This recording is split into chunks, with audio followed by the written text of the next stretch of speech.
you guys are going to have to let me know if I said anything worthy of listening to it, okay? Look, I did bring some gifts, so I'm going to pass this around. But I brought you my congressional challenge coin, okay? So every congressman gets the opportunity to develop and design a coin. And so I'm going to just pass this little background. On one side, it says, People Over Politics, Congressman Greg Lopez, CD4, 118th Congress. On the back, it says faith, morality, law, education, and liberty. Now, a lot of you may think that the statue is the Statue of Liberty, which is not. It is the statue, the memorial to our forefathers. And so these are the values that our forefathers brought to America when they actually started our nation. So I want to pass these along. Here you go. And so, first of all, let me say it's a pleasure to be here. I really enjoy being back in Colorado after being in DC. So they asked me to talk on 3 different topics. One is, what was my experience in Washington? What are my future plans? And how do we unite the party?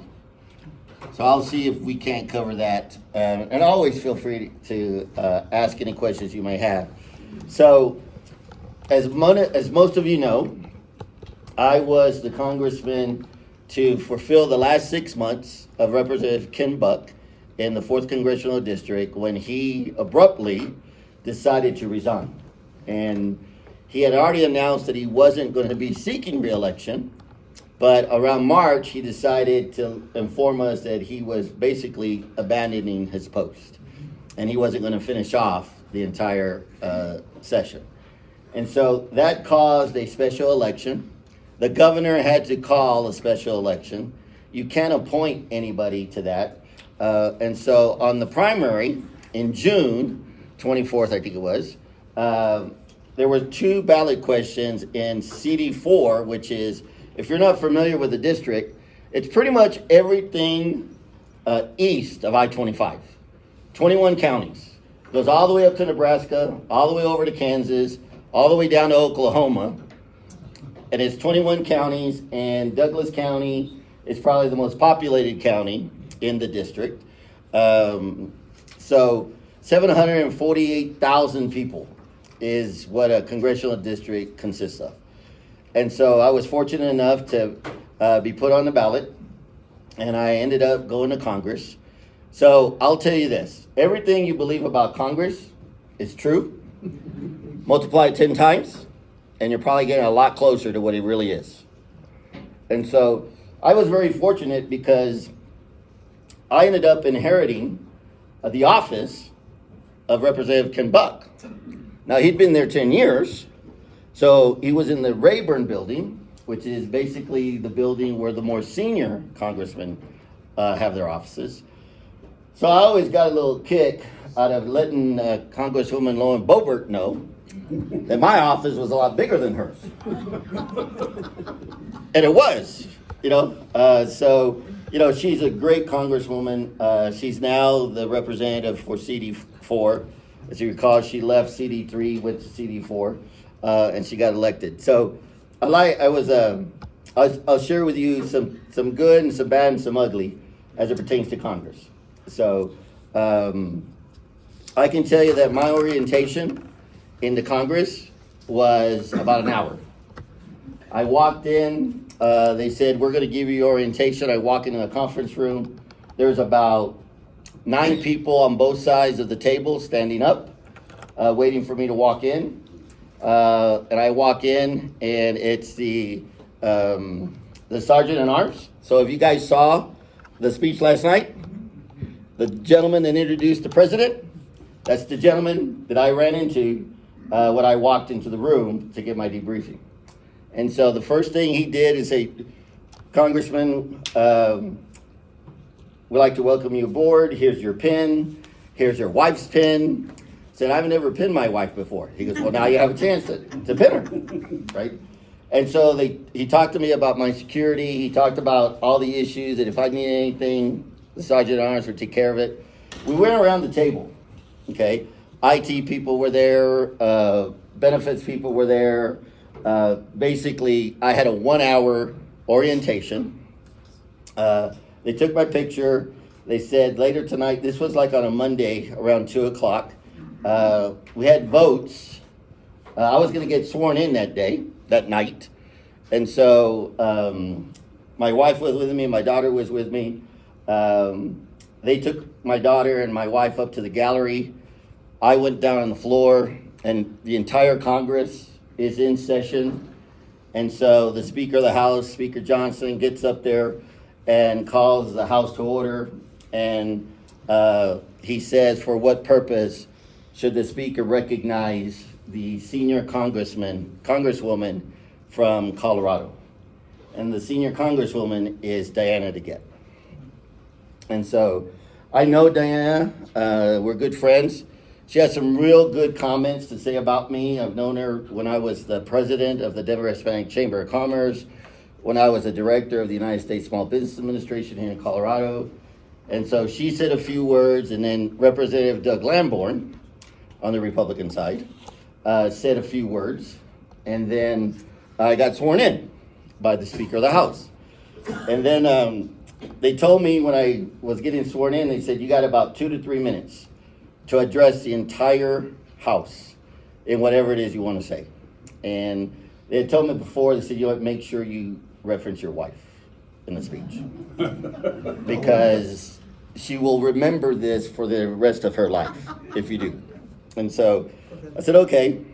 And so knowing that I wanted to leave a lasting impression, and I had one opportunity to distinguish myself from everybody else, I started my remarks in Spanish. Good for you.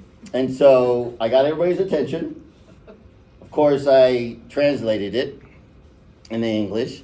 I recognized my mom, my dad, and I did acknowledge my wife. And when I mentioned my wife, the entire House members got up and gave her a standing ovation and clapped,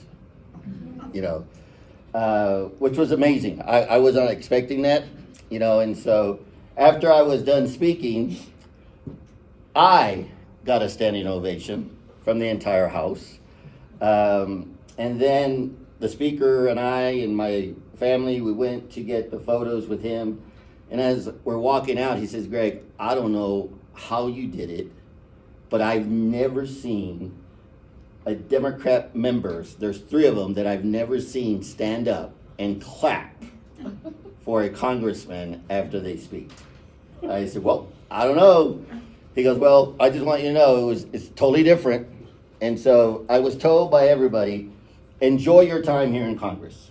Okay, once a congressman, always a congressman. So recognize that you are now in the halls of where we make all these decisions. And so I was kidding with the Speaker and so I met, I sat down with Speaker Scalise, I sat down with Leader Scalise, Speaker Johnson, Tom Emmer, Jim Jordan, all those people we see on TV, right? I got to meet them, got to talk to them, and I was kidding with them because I would say, you know what, I'm kind of like the foreign exchange student. They're like, what do you mean? I said, well, I come in the middle of the year. I missed all the school year pictures. Everybody likes me because no one knows where I stand. And I'm not going to be here next year. And they're like, you are kind of like the foreign exchange student. So I sat on the budget committee. I sat on the science, space, and technology committee.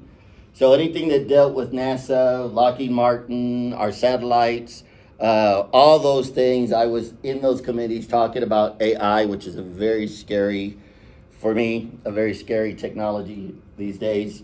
And I dealt with our national debt, the $36 trillion that we currently have. When I was sworn into Congress, it was $35 trillion. When I left, it was $36 trillion. Is that your fault? No. The debt grows by $1 trillion every 100 days. So I'm going to tell you right now, it's probably at 37 trillion. And it just grows by itself because of our interest and so forth.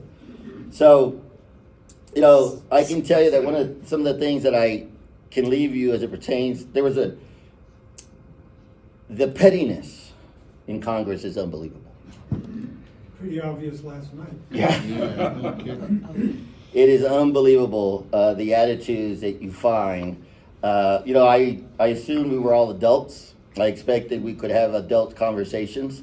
That wasn't the case, And even, I will tell you that from my perspective, 80% to 90% of the members of Congress aren't there to move the needle as it pertains to doing the right things for our nation. They're there to get reelected. And they will follow leadership. No matter what the leadership says, they will vote the way leadership wants them to vote. Okay. I'll also tell you that Washington is controlled by 28-year-olds. It's not the elected officials. And you may wonder, why do you say that? Well, every congressman has a staff, right? And the average age is 28. And they're the ones that are reading the bills. They're the ones that are advising the members as to how they should vote, what they should do. And so I remember when I first got there, two things happened. So what happened was I didn't have time to hire my own staff necessarily, right? Because I was only there for 6 months. But the day before the election, Monday night, the House clerk fired everybody that was working for Ken Buck. And so when I got elected, I didn't have a staff at all. And they wanted it to be a nonpartisan office, just in case a Democrat would win, right? So I had to hire some people back. I had to offer some people that I trusted, So right? who's they? The House clerk. Okay, The House clerk. sorry. No, that's fine. One of the things I'll tell you, my wife and I went down there first before the election. And I sat down with the Speaker of the House and a lot of different players. And I'll never forget our meeting with Mark Meadows. You folks know that name? Mm-hmm. Okay. So we're sitting down at a conference table with Mark Meadows, and he's talking to me about what I should be concerned with, and what he's asking me, what committees do I want to sit on, that type of stuff. And then he says, you know what, Greg, I'm going to be very honest with you. When you get here, you will have no friends at all.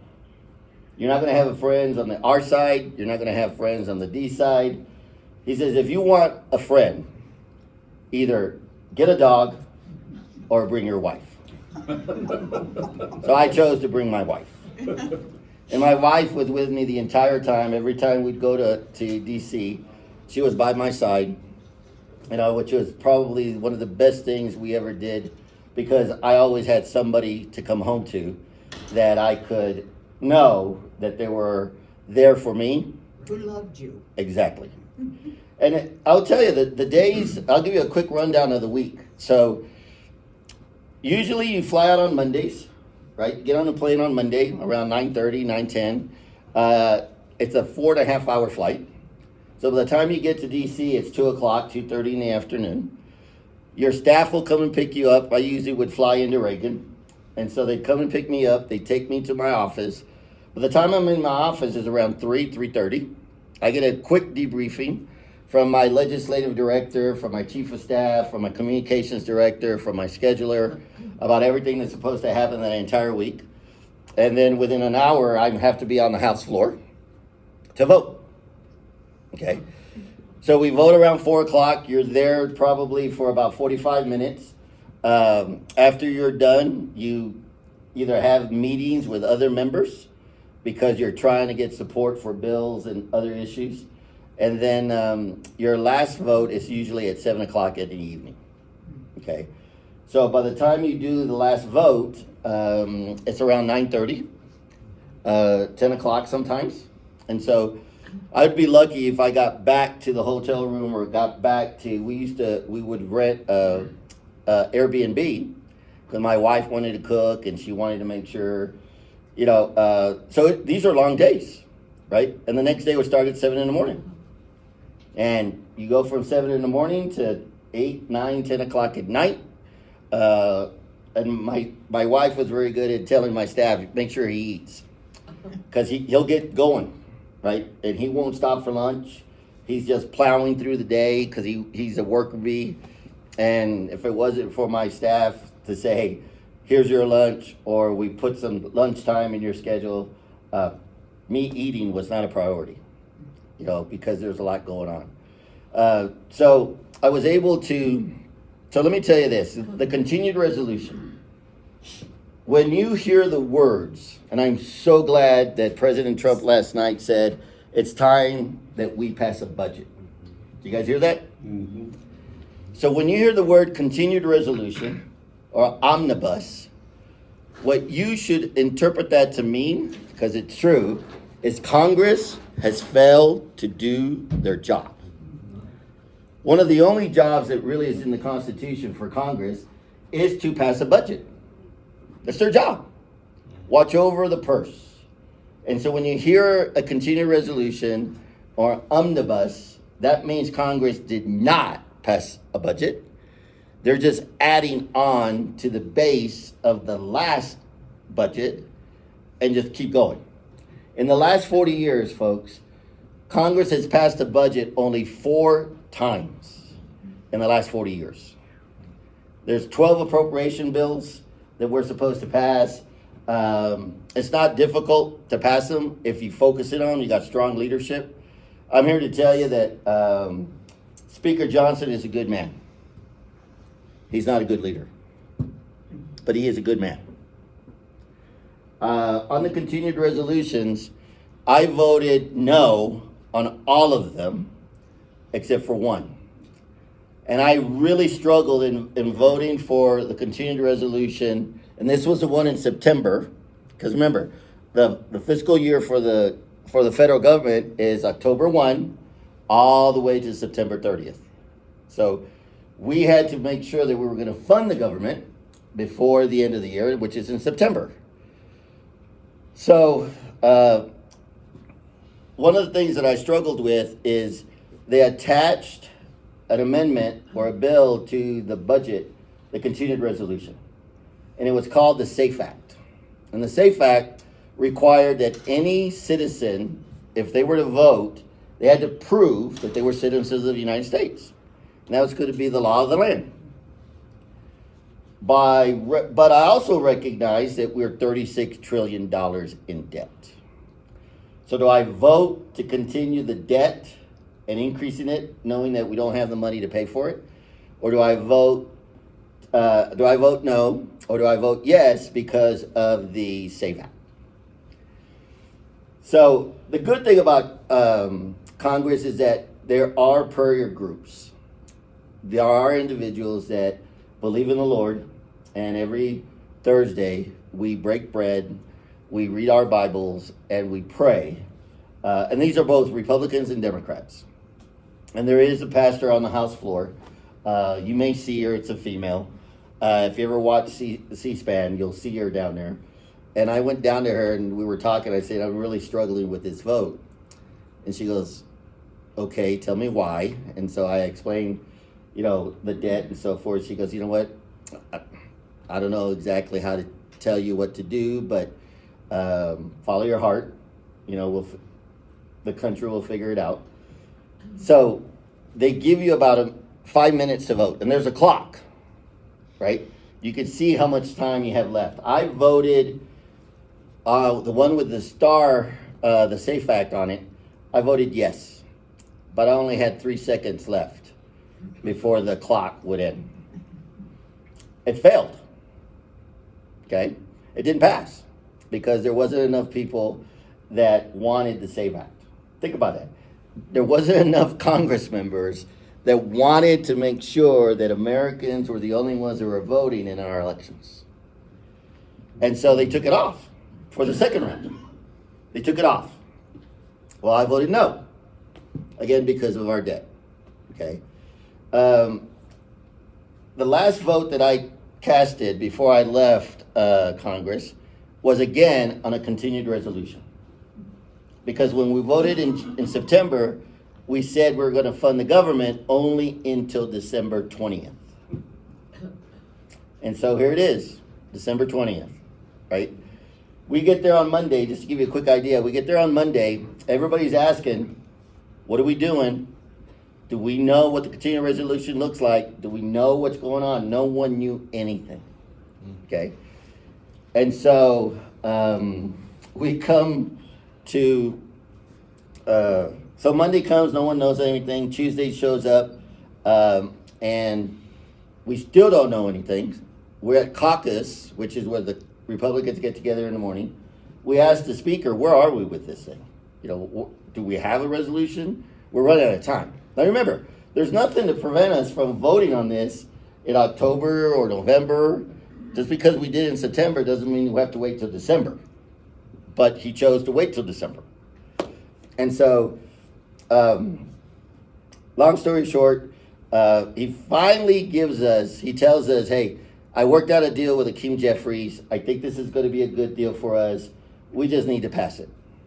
We need to pass it because we all should be home for Christmas with our families. You know, I think this will work well for us. And so one of the members asked, okay, so you finally negotiated with Hakeem Jeffries. What did you give up? What'd you give up? He said, well, they wanted $100 million for disaster. We settled on $90 million. And then he wanted, there's something about some treaty in Haiti that they wanted to keep. And so, you know, we don't know that it's a big deal, so we decided we'd keep it, right? Now, I got up, because we all have a time to speak. I got up and I said, member, he said we needed to be home for Christmas. So I got up and I said, you know, Mr. Speaker, with all due respect, and I'm in front of all the members of the Republican side, right? I said, with all due respect, we have men and women in uniform that are not going to be home for Christmas with their families because they took an oath to serve our country and they have a duty to do their responsibilities. We took the same oath. We have a duty and a responsibility to our nation. And I believe we should not worry about a holiday on a calendar. We should stay here and do our job and not worry about what the calendar says. He didn't know what to say. He says, Greg, I hear you. You know, and so it came through. If you remember, so we got the language to the continuing resolution on 6:30 in the evening on Tuesday. He wanted us to vote on it on Wednesday at 10 o'clock in the morning. So we had enough time for the Senate to pass it, and we could be home for Christmas, right? What he didn't tell us is that in that language, there was language that would increase the salaries of the House members. And there were some other issues on there. And so we didn't have time to read it, but you may remember this. Elon Musk got a hold of it. And he started putting on X, any Republican that votes on this should be primaried in the next election because this is the worst budget that the nation should approve. And so the buzz starts, right? And then President Trump chimes in and says, yeah, I don't support this. So the speaker had to pull it off the floor. So we didn't vote on Wednesday. Now we got to go back again, right? And so here comes Thursday, and they submit a resolution. Still, the debt ceiling is there. And so what we do, well, they wanted to raise the debt ceiling. And I wasn't supportive of that. And so the way I explain it to people is like, imagine if President Trump came to Colorado and said, you know what, you guys need to get rid of Tabor. Just get rid of it. You don't need a cap on it. You know, we know how to spend the money. Just do it. Well, I'm more of a reminder that in the Constitution, there are 3 branches of government. And while the executive branch would like us to do some things, that doesn't mean we have to do that. Okay? So, it fails. This is Thursday. It fails. We still don't have a budget. The clock is moving, right? I'm one of the 33 that voted against it. You may have watched this, you may have not watched it. And so in the morning, at 6 o'clock in the morning, 6:30 when I'm getting up, first thing I do is check my phone. There's a text on my phone that got sent at midnight from the speaker asking me to be at a meeting at 7:30 in the morning. He sent it at midnight. I don't know if he thought I was going to be awake at midnight, but I saw it in the morning. I made it to the meeting, and here we are, all 30 of us, right? Tom Massey, myself, Chip Roy, Blake Moore, pretty much a lot of the Freedom Caucus people saying, this is not what we need to do. They brought in Vice President-elect J.D. Vance to talk to us about why we need to pass this, right? And they wanted to remove the debt ceiling again. And so I asked President-elect J.D. Vance, I said, you guys knew that you wanted to ask for this debt ceiling thing. It just showed up 24 hours ago. Don't tell me you guys decided 24 hours ago that this was an ask you were going to make of us. You should have brought it to us earlier so we could have had time to discuss it. So we take it to the floor. There's more to it, but when we took it to the floor, you may remember the debate. Chip Roy sided with the Democrats and really had a lot to say to the Republicans about what was happening. Well, it passed. Didn't pass with my vote, but it passed, right? And now when we passed it, it went to March. So here we are in March. So they're going to have to do something because it's about to expire and you have the continuing resolution. Okay, so I learned a lot about what's going on, the battles internally, how it all plays out. I can tell you this, while it's not perfect, it is still the best system of government in our world. And it still works.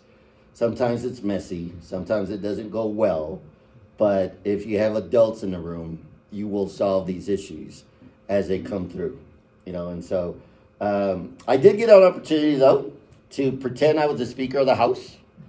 I got to open the House session officially, and there's a ceremony that they use, and I was recognized twice as the official speaker of the day. And so when I was talking to the parliamentarian, I said, does that mean I can bring Congress back? He said, well, technically, yeah, you are the speaker. I said, well, I'm thinking I want to call them all back. He goes, well, what are you going to tell them? I said, I haven't figured that one out yet. But I think it would be good to just bring them back, right? He's like, well, it's your call, but that's never happened before. And I was telling my press secretary, I said, look, I need a scandal. She's like, what do you mean you need a scandal? I said, I'm only here for 6 months. How are they going to remember me? And she's like, well, I don't know. I said, so I need a scandal. I mean, everybody seems to have a scandal. I don't have one. And she's like, I don't know, Congressman. And I said, well, I'm going to think of one. And so I talked to the people. I called the staff and said, okay, everybody needs to think of a scandal. And again, she's 24. She's trying to figure out, okay, how am I going to deal with Fox News? How am I going to deal with C-SPAN? What is this guy going to do? So I finally called her. I said, I found out this. I know what the scandal is going to be. She's like, what's that? I said, if I see Nancy Pelosi coming out of the elevator, when I'm trying to get in the elevator, I'm going to kiss her. And she's like, what? My wife says, you better not, because I'll divorce you. So sure enough, one day, I'm waiting for the elevator. I got my team behind me. The door's open. Here comes Nancy Pelosi, right? And she's got her team. She walks out, says hi to me. We're about this close to each other. And she said, hey, good to see you. I forgot what else she said. And so I said, I appreciate it. They walk out. We walk in. My team says, I thought you were going to kiss her. I said, no, I'm not going to kiss her. So we had some good times. There's a lot that goes on in Congress.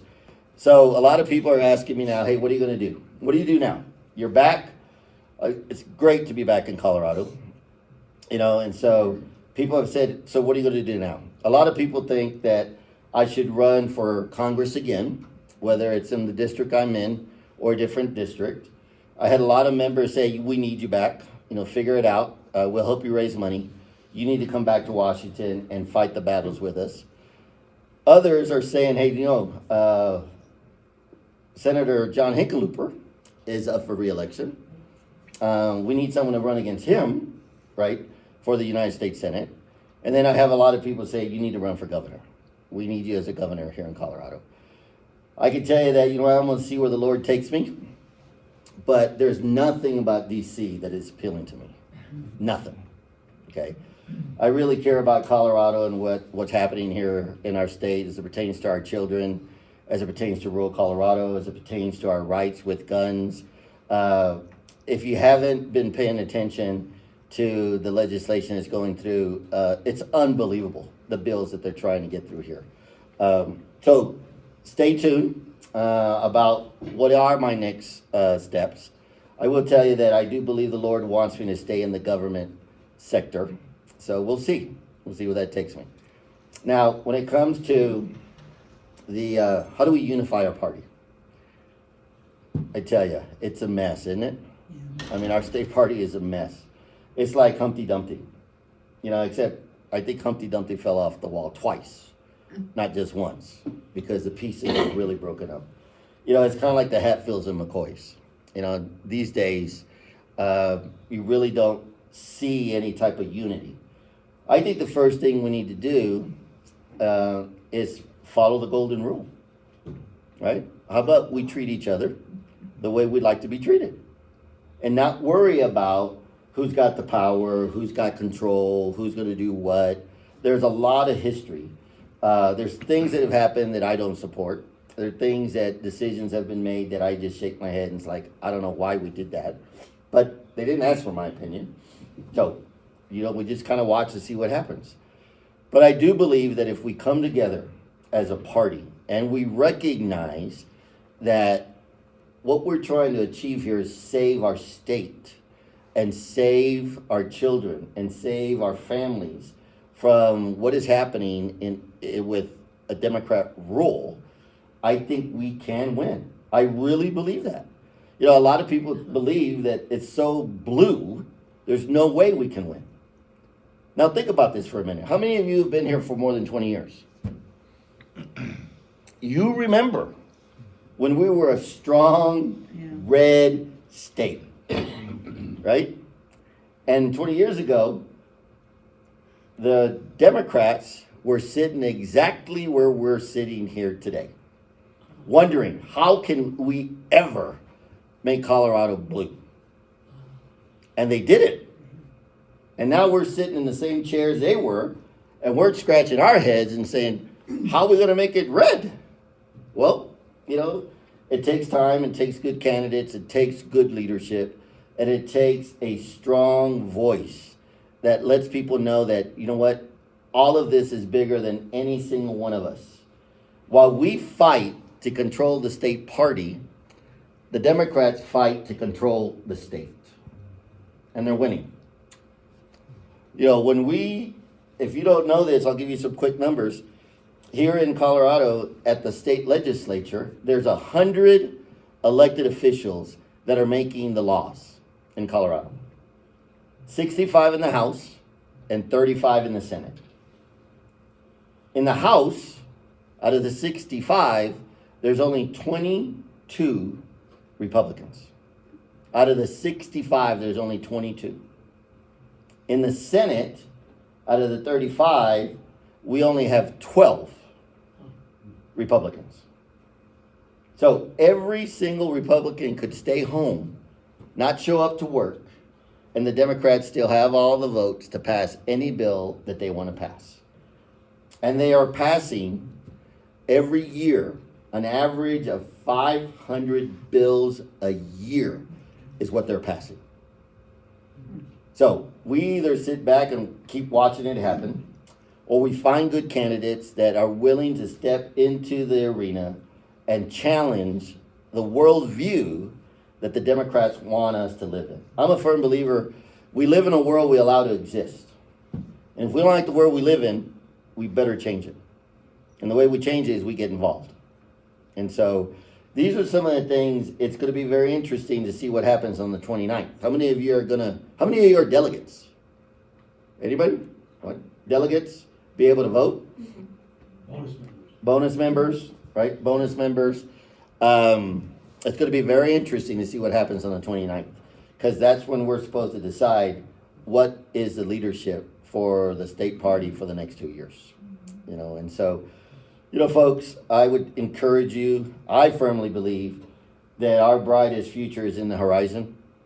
We can make Colorado what we want it to be, but we got to have individuals that are willing to step into the arena, and then we must have individuals that are willing to help in whatever capacity that is. When you have 1.9 million registered unaffiliated voters, 1.9 million, 1.1 million Democrats, and 945,000 Republicans. The numbers speak for themselves. We cannot win on a Republican vote alone. We must find candidates that can connect with unaffiliated voters and candidates that can connect with those Democrats that are sick and tired of what is happening. But we must choose our words carefully. We must go to places where we know we're not going to be liked very much. It's easy to talk to people that believe the way you do. There's 3 types of voters out there. You have your strong supporters, all of us, right? You have those that are considered persuadables, which is the unaffiliated party. You can persuade them, depending on what you say. And then you have our hostiles. And the hostiles are the Democrats that, no matter what, like last night, no matter what he said, no matter who he acknowledged, whether it was an 8-year-old, someone going to the academy, didn't matter what, they were not going to clap and acknowledge the accomplishments of other people. Those I would consider hostiles, because had nothing to do with the president, had to do with those individuals. And so I would encourage you, we need to mentor. We need to get the younger generation to wake up and get involved. And right now, I think one of the biggest challenges that we have in finding good candidates is that people are leery in giving them $5, $100 because they believe they're going to lose.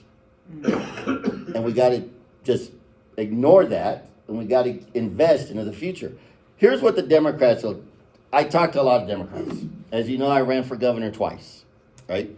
And so when I talk to Democrats, they say, Greg, your party's funny.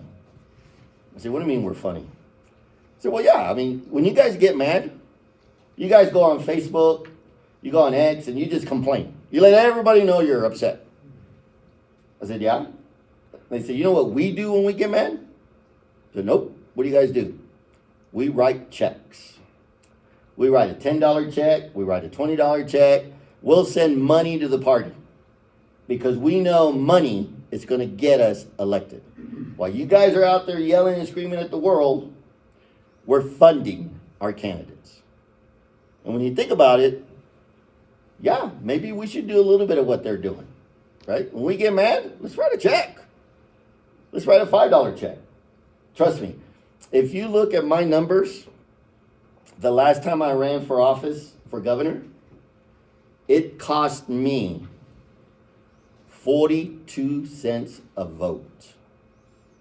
I lost going into the general by 48,000 votes to Heidi Gadon. Heidi spent $1.2 million to get through the primary. Anybody want to guess how much I spent to lose by 48,000 votes? $160,000 is what I spent. Cost her $5 a vote, cost me 42 cents a vote. So every dollar matters. So I'll end there. Any questions, anything? Sir? Well, one question, you talked about the budgets being presented in the House and you have maybe 6 hours, 7 hours to look at it. What happened to the 48-hour rule? Yeah. Well, the speaker is ignoring it. They're ignoring it. You know, we ignore our own rules, right? Again, to your point, it's like, why in the world are we waiting the last week to vote on this thing? I mean, we should have voted in November, right? I mean, if we know what we're going to do, let's do it in November. So that's a great question. You know, and those are the types of things that are frustrating, is when your own side is not following the rules to give people 48 hours to read the bill. Yep. Sir? Greg, two things. Anecdotally, I was listening to talk show, Van Caplis' show earlier. He was talking to Christy Burton Brown, and she cited an anecdotal incident she had with a Democrat acquaintance in Denver that was with his children. And he approached her and they had conversation, and he's willing to do anything to get rid of the current leadership. And she thinks that that's probably an undercurrent that's fairly strong. So I would think that points to probably as favorable as an election cycle as we've had in a while in the upcoming one. That's true. And the other thing is, with President Trump, when he wanted to get away from the debt ceiling, what was his real rationale? I'm sure he's not just gonna blow through money, but what was why should that be something we would consider a good thing? Well, I can tell you this. We never really got a very good explanation from Vice President-elect J.D. Vance. His explanation to us was, you know, the only time you use the debt ceiling is if you're in the minority. If you're in the majority, you really don't need the debt ceiling. It's like, it's still our checkbook. So I don't know. I mean, think about it, folks. You know, we're spending money we don't have, right? You're seeing, I used to be on the committee with the Doge committee, before I left.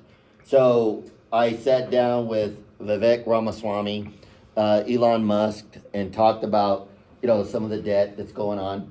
We always knew, right? We always knew that there was fraud, waste, and abuse, right? We've known this for at least 20 years, if not longer. We just didn't know how bad it was. And now we're hearing how much money they're wasting. And so I think there is going to be, there's a big process going through right now. They call it the reconciliation. This is where they're going to be able to shift monies and have additional funds by shifting money out of other departments. Let's see what happens with it. But he really wants, I think the one thing he wants to finish the wall. He wants to finish the wall on the border. And he really needs that money to make sure it happens. You know, he's mobilized. I think by the end of the week, if memory serves me right, there's going to be like 7,000 soldiers at the border. Yeah. Sir? Greg, a couple things. Did Ken Buck contact you or help you get transition in there? No. Did you keep any of his staff? I kept, I would say it's probably a 50-50. How Yeah. were they? It was interesting because our management style was different. And so I went there to work. And so what I realized after about the first month, they were trying to figure out how do we achieve everything that he's asking us to achieve, because we've never been asked to do that before, right? And so they're scrambling as to, okay, who wants bills? He doesn't want our summary. He wants to read them. He wants to have conversations with us. My understanding, and again, it's all different management style. My understanding is that Representative Buck would only talk to his chief of staff. He would not talk to anybody else. Okay? I'm different. You know, I want to build relationships with my team because I want my team to feel like they're a part of what we're doing. And so they were at first kind of unsure. I'll give you another example. I had one of my legislative aides come in and say, "What do you want us to do with all these negative comments that you're getting?" I said, "What are you talking about?" He said, "Well, Representative Ken Buck just told us to send them a normal letter, a template letter, and just ignore them." I said, "Well, how many are you getting?" She's like, well, I don't know. I mean, you kind of just got here, so not a whole lot, but, there's probably about 6 or 7 that aren't too happy. It's okay, so why don't you give me their numbers and I'll call them? They're like, what? You're actually going to call them? I said, well, they're my boss. If my boss is upset, I should call them, right? And so I had my press secretary and the lady, they brought me the number and said, okay, you guys are going to listen to this. You can sit here and watch. So I would dial. First thing, when they would answer, they were in shock. They never expected a congressman to call them. And they never expected the congressman to read what they had wrote. And a lot of them were apologizing because their language wasn't the best. They were mad. But I was able to at least have a conversation with them. And so, different styles, different approaches. Did Diana get answer right away, or? Did what? When you called Diana to get, was it her complaints, did she answer right away? Well, I'll tell you this. Diana DeGette, when I called her staff and said I want to meet with her, she said yes, right away. Right? So I made friends, not that I agree with her policies, but I made friends with Joe Neguse, Jason Crow, Diana DeGette, Brittany Patterson. I mean, look, we're all about Colorado, right? So we at least should know what we're thinking. Doesn't mean we're going to agree. But again, I was a foreign exchange student, so I didn't have any luggage. So they were willing to sit down with me. Yeah. Anything else that you got, about anything, good, bad, or ugly? In preparing for running for the governor, my other half and I worked on the campaigns for Tim Neville twice. Mm-hmm. And one of the things we found out was if you're a candidate, you don't control most of your own campaign. Because of the campaign finance laws, we could only raise so much direct funding. And the indirect funding from all the non-government organizations far exceeded what we could raise. Mm-hmm. So I've noticed that the Democrats are much better at that. They're nebula of NGOs than the Republicans are. So is there a plan to fix that? So I don't know if everybody understands what he's talking about. If you're not involved in campaigns, a candidate can only raise X amount of dollars. Okay, for right now, just to give you an idea, you could, as an individual candidate, you can write as many checks as you want, right? Jared Polis wrote a $32 million check in 2018 to get elected out of his own bank account. He wrote a $12 million check in 2022 to get reelected out of his own bank account. In Colorado, out of the 50 states, and I'm in a lawsuit with Jenna Griswold over this. It's kind of interesting because it's me, Steve House. You guys know Steve House, right? Rod Pelton. But the lawsuit is Lopez versus Griswold. I don't know why they put me first, but that's what the lawsuit says. Out of the 50 states, Colorado is number 49 as to the lowest amount of money that anybody can give to a governor. Do you know that? 49. The most that any individual can give to a candidate for governor is $1,400. That's it. Nothing more. And so it is tough to raise money. And that's where the dark money comes in. That's where money from outside, or you call the super PACs, right? As a super PAC, you can give as much money as you want. No questions asked. They don't report who's doing it, so no one knows who the donor is. They can write $1 million check. They can write a $2 million check. It doesn't matter, okay? However, that super PAC can't work alongside the candidate. They're either going to attack the candidate or they're going to try to promote the candidate. But there is a lot of dark money that comes into Colorado, and a lot of people are concerned that, Colorado is no longer being controlled by the residents of Colorado. It's the money that's coming outside of Colorado that's dictating what's happening here in the state. So the only thing that we can do, we can play that game, right? We can create super PACs and try to get people to give money into that. And we got to find good candidates that can overcome the amount of dollars that every campaign is raising. And how do you do that? You got to connect. You got to connect with the voters. Look, it doesn't matter how much you spend, at least in my idea. doesn't matter how much you spend. That doesn't get you elected. It's how many votes you get. That's what gets you elected.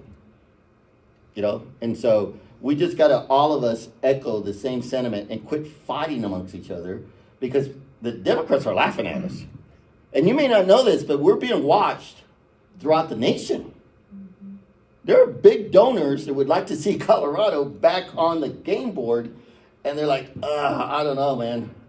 I don't know that I want to write a $10,000 check over there. And to them, a $10,000 check is nothing. To us, it's a lot of money. But to these players, they write it all the time. So, you know, these are the types of things that we need to be concerned with. But every dollar matters. Every dollar matters. I'll leave you with this. How many of you remember the movie The Longest Yard? You guys remember that? Right? Burt Reynolds playing football on the prison yard, right? When I got there, I was there probably about a month, and my assistant comes in and says, Congressman, they're looking for football players. So what do you mean they're looking for football players? So yeah, they have a flag football game, and they want to know if you want to play. I'm thinking to myself, oh, you know what? Maybe we'll go to the park or play somewhere. I said, yeah, I'll play. She's like, are you sure? Ken Buck never played. I said, well, I'm not Ken Buck. She goes, okay. Right? 2 weeks later, she comes back and she's like, I need your shirt size. I need your short size. I need to know what number you want. And I need to know what you want on the back of your jersey. Do you want your last name, or do you want a nickname like Speedy or Shorty or whatever? I said, I said, so what do you mean we got jerseys? She goes, oh, yeah, by the way, you got practice. We got to go to practice? She goes, yeah. So, okay. So this is in September. Come to find out that just like they have a baseball game, so Congress has a flag football game against the Capitol Police. So it's all the Congress members against the Capitol Police. It's sponsored by NFL Films. So it's a big deal. We played at Audi Stadium at night, under the lights. They had all the cameras there. We got interviewed before the game, right? And so when I went to practice the first time, we had NFL coaches, right? Former players were on our team. They were our coaches, and we had one NFL player playing offense and one NFL player playing defense. The Capitol Police, they didn't get any of that. And the only thing they had to do with us is if we touched them, they were down. But they had to pull the flag off of us. Okay, again, they're trying to protect Congress. So in the first practice, I went up to the coach and I said, hey, coach. He goes, yeah. I said, if you put me on offense, I'm going to score. He's like, oh, really? I said, yeah. He goes, okay. I said, if you put me on defense, I want to make an interception, and then I'm going to score. He's like, I love that attitude. I said, well, I'm just telling you. Right? So we're playing. I strained a hamstring. So, again, right, you have to be careful because you haven't been running. So I strained a hamstring, but at the game, on game night, I did make the interception, but I didn't score the touchdown, right? But I have bragging rights because after the game, I got voted the most valuable player for the congressional team. So there is some good stuff that happens, guys. And look, let's find some good candidates. Let's make sure we support them. Let's stick to our core values. Do not get discouraged. That's what they're counting on. Let's talk positively about what we're going to do. Let's not point fingers. Let's not worry about the past. Let's look towards the future. And I'm here to tell you, we will make Colorado red again, and we will be once again proud to be Coloradans if we come together. Thank you very much.